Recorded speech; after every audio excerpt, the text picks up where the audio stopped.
and welcome to this week's Glasstire Top Five. It is the week of October 29th, 2020. I am Christina Rees.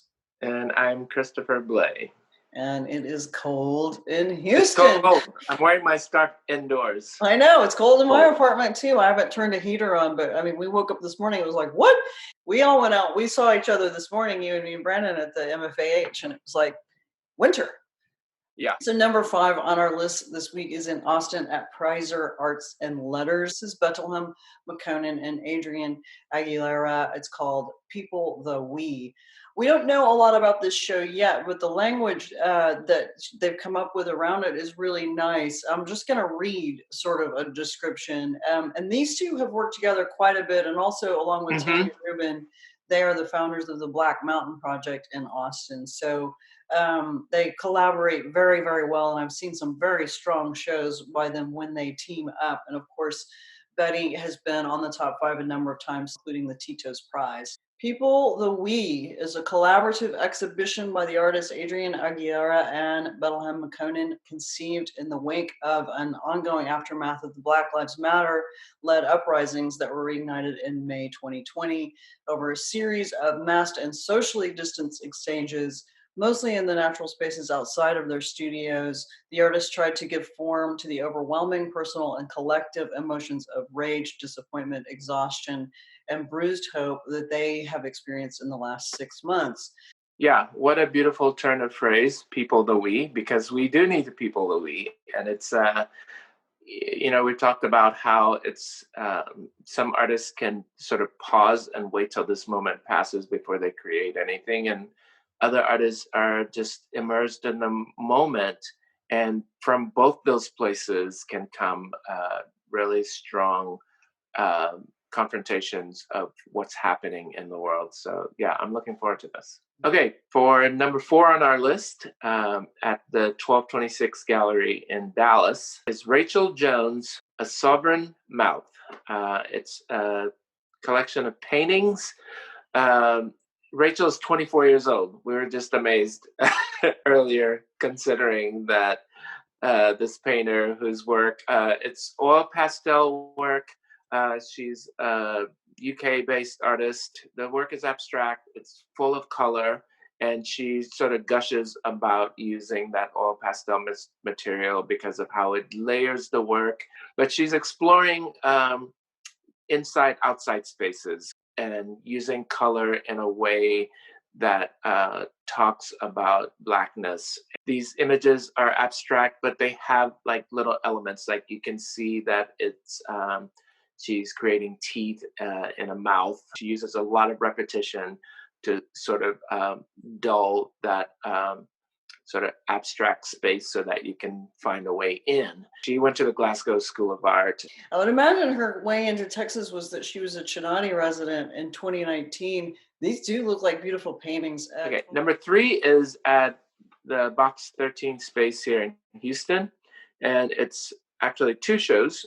One is Claire Drennan's Window Box, and the other one is ELAINE Bradford's The Distance Between. Claire Drennan's got the storefront space and has done a series of kind of sculptural objects that come off the wall that spell out the word vote. And this installation is called Vote Blue Sky, and it connects the street in the sky through these found textiles. And she says it's a message of hope. And then ELAINE Bradford, of course, this terrific longtime Houston artist. She was planning, I think, on doing more of her kind of 3D sculptures, but because of COVID and all of that, she's done these embroidery pieces on found photographs, and it looks like tea towels. They look really cool. I mean, this is just totally her wheelhouse anyway. But these kind of soft materials by these 2 women artists in Box 13. The show has been up actually since September 26th. It's up through November 7th. Number 2 is SARA SUDHOFF at the Dozier Museum in San Antonio. It's part of an exhibition called Beautiful Minds, Dyslexia and the Creative Advantage.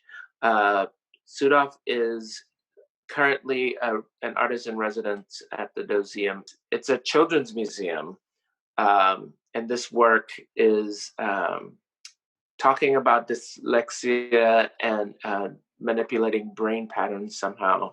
Yeah, she's done an interactive, immersive exhibition called The Reading Brain with all these lights that are based. It's kind of a data-driven interactive installation, and the lights flicker in real time. It's a real-time mapping of brain activity.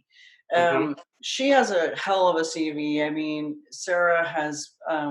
She's been a photo editor at Texas Monthly and Time Magazine. She has been an executive director for the Texas Photographic Society, former executive director for Houston Center for Photography, et cetera, et cetera. Very, very strong artist.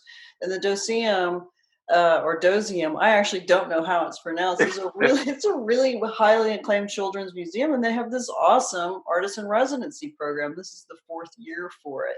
It's up through January 3rd, so you've got some time. But if you've got some kiddos and you want something to do, and it will be, of course, very safe, all the protocols in place, I think that this would be great. And it kind of tackles the subject of dyslexia Yeah. through this big, interactive, cool, immersive exhibition that she's put together. So very cool in San Antonio. Okay. And number one on our list is the Nap Church's Southern NAPTIST Convention. It's all about naps. It's happening with Mystic Lion. It's the space here in Houston. This is going to be online. It has previously happened in person, where you could bring your favorite pillow and blanket and nap. It's what it is. Emily Sloan, who runs the Mystic Lion, is working with Willow Curry. They're inviting people from October 30th through November 1st at specific times. I think it's 9 to 10 p.m., 2 to 3 p.m. on Saturday, and then on November 1st, 2 to 3 p.m. as well. And you can register online. You can connect with it. It's kind of interesting because I was having a conversation with Clyde Valentine at Ignite Arts in Dallas. Yeah, they did a thing called Black Power Naps in the Sweet Pass Sculpture Center, sort of creating decriminalized spaces for Black bodies to exist. And it's interesting that napping as a social practice, or as, a way to sort of reclaim spaces, and actually just for us to have a space in 2020 to just chill back for a minute is really important. And I think these two exhibitions are important in that way.